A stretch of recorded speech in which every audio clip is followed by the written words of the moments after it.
তিথি, বড় জমায়েতের কথা যে শুনছি আমরা, সেই প্রস্তুতি কেমন দেখছেন এবং সেখানে যারা জড়ো হচ্ছেন কি বলছেন তারা?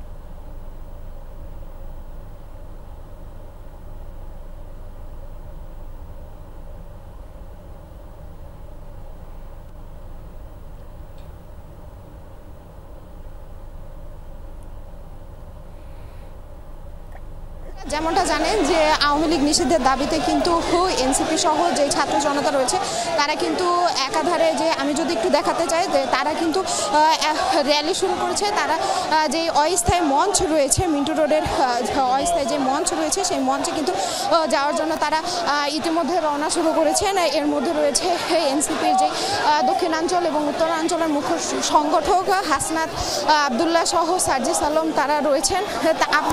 যেমনটা জানেন যে কিছুক্ষণ আগে কিন্তু সার্জিস আলম আমাদের জানিয়েছিলেন যে তিনি কিন্তু তারা সবাই মিলে একত্রে এই যে অস্থায়ী মঞ্চ রয়েছে সেই মঞ্চের কাছে কিন্তু তারা নামাজ পড়বেন এবং যেই জুমার নামাজ আদায় শেষে কিন্তু তারা এখানে যে র্যালি, যেই সমাবেশের কথা রয়েছে সেটি কিন্তু তারা শুরু করবেন।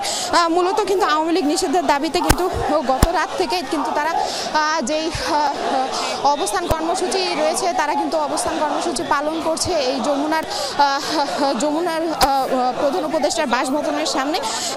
যদি একটু জানিয়ে রাখতে চাই যে হাসনাত আবদুল্লাহ কিন্তু জানিয়েছিলেন যে অন্তর্বর্তী সরকারের উপদেষ্টারা আওয়ামী লীগ নিষিদ্ধ নিয়ে যে টালবাহানা করছে তারা কিন্তু এই টালবাহানার দাবি মেনে নেবে না। এই জুমার নামাজের পরে যে আওয়ামী লীগের দাবিতে, নিষিদ্ধের দাবিতে যে বড় জমায়েতের ঘোষণা দিয়েছে সেই ঘোষণা না আসা পর্যন্ত, প্রজ্ঞাপন জারি না হওয়া পর্যন্ত তারা কিন্তু এখানে অবস্থান কর্মসূচি পালন করবে। ইশরাত, আপনাকে তিথি।